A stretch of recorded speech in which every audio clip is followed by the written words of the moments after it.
You utter dog shit at Mewgenics.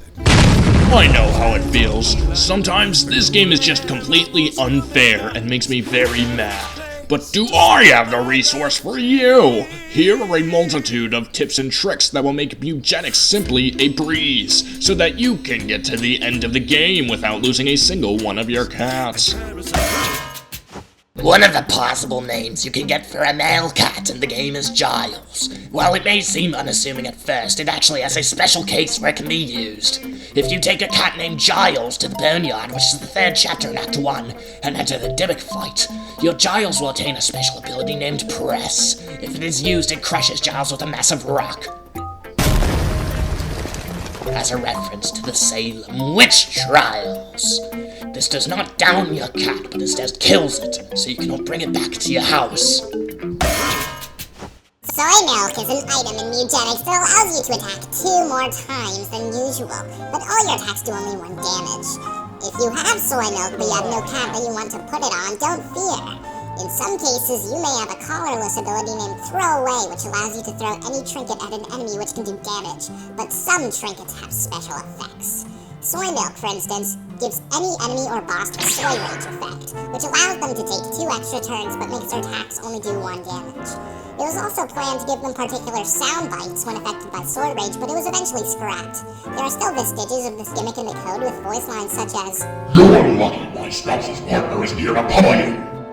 This voice line is speculated to have been for Pyrafina. Everyone knows about ability and item synergies, but did you know class synergies also exist in the game? As an example, the Mage and Tinkerer class collars are both shades of blue. You could argue that turquoise isn't blue, but the game for its part treats both collars as the same color. If you assemble a team that only consists of these classes, the game actually rewards you with a secret mode which some fans have unofficially named Blue Mode. This allows you to fight blue versions of bosses like Blue Guillotine. At some point during a run, you may come across a common trinket called the Harmonica. Its listed effect is simply +1 to the Charisma stat. If you have no items, then this might be good to tag onto a cat, but otherwise it's kind of negligible.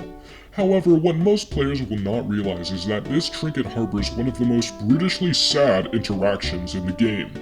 If you finish a run with a cat that has a harmonica equipped, and at least one other cat in your party has died, a special cutscene with the cat playing the harmonica behind the house is shown. If you have other cats who survived the run, they will join in singing with the cat. Meow. Meow.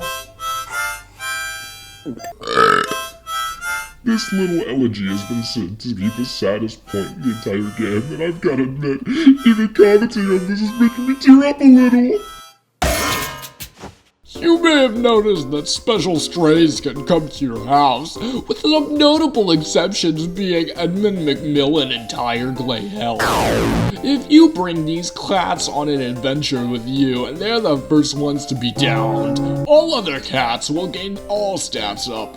This is because Edmund and Tyler created the Transmitter Antenna quest, and the cats are thankful for their deaths because of this. The Druid class can communicate with animals. This does nothing in Mewgenics because you are already playing as animals. There is a notorious anti-cheat mechanic in Mewgenics in which Steven from world-renowned video game Time for Cock belittles your stupid ass for save scumming. There is an easy workaround to this, however, which can save you hours of your time, dealing with deja vu on your cats or even worse. Just open a folder of the game, extract everything from the resources.gpack file, and then remove the Steven folder. Now you can save scum without ever needing to see him again. Brain Dead is a disorder in the game which doubles your stat gains and gives you a reroll when leveling up, in exchange for -10 intelligence and -5 charisma. Despite the name, there are also positives to it. What most players will never find out in their lives is that if a cat with brain dead also has the gambling addiction disorder, which gives a 33% miss chance and a 100% critical hit chance, the chances are weighted differently for brain dead cats specifically. In this case, brain-dead cats miss 80% of the time instead of 33% of the time. When this was reported to Tiger Glael, he confirmed it was intentional, saying that a brain-dead gambler is worse than gambling, and than a normal gambler. COVID is a contagious disease that can spread to adjacent units at the end of each movement of action.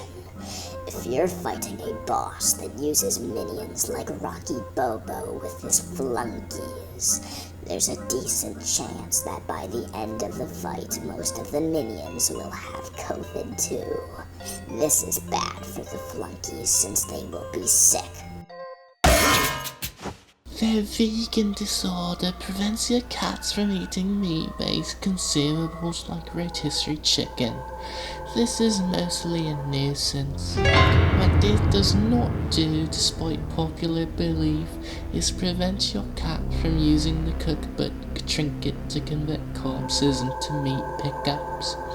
A vegan cat will happily turn the bodies of fallen enemies into food, but never eat them. This is likely a reference to PETA.